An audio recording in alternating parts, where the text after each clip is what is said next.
Maaga pa nga lang ay ito na ang inatupag naming mag-ina kundi ang pakainin ang aming mga alagang isda.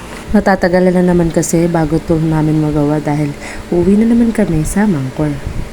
Ganun lang naman ang routine namin eh. Minsan nandito kami sa Pascoville, minsan naman nasa Mangkor.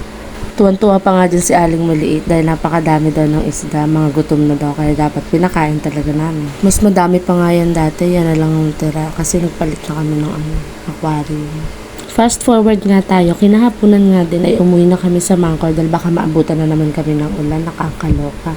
Pagdating nga namin ng Mangkor, Diyos ko po, ang Aling Maliit, wala na namang inatupag kundi ang paglalaro dito sa loob ng bahay.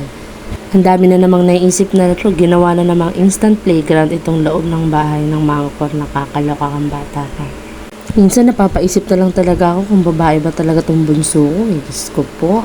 O diba, partida nakadress pa yan, tapos nakaganyan na nilalaro, o diba, sino hindi mawiwindang dyan?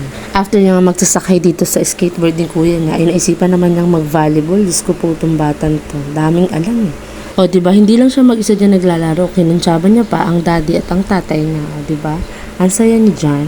Napaka-hyper talaga ng batan to, partida hindi pa yan nagbabitamins. Kalmado pa lang yan, Diyos ko.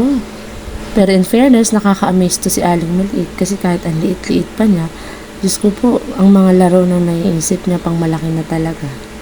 Pawis na nga siya dyan pero ang energy niya to the highest level pa rin, Diyos ko pong bata ka, walang kapaguran. Kala ko di napapagod. Siyempre, for the water break muna ang athlete. At pagpunas ng kanyang pawis dahil baskil na naman ang kanyang kill-killy. Kinagabihan nga niyan ay kinunsaban niya na naman ang kanyang kuya para maglaro pa. Anong petsa na bata? Hindi ka pa ba inaantok?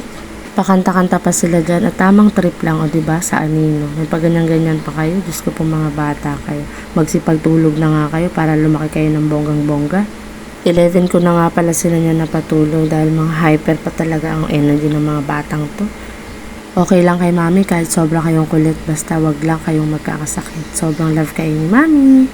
Thank you so much guys for watching. God bless as always.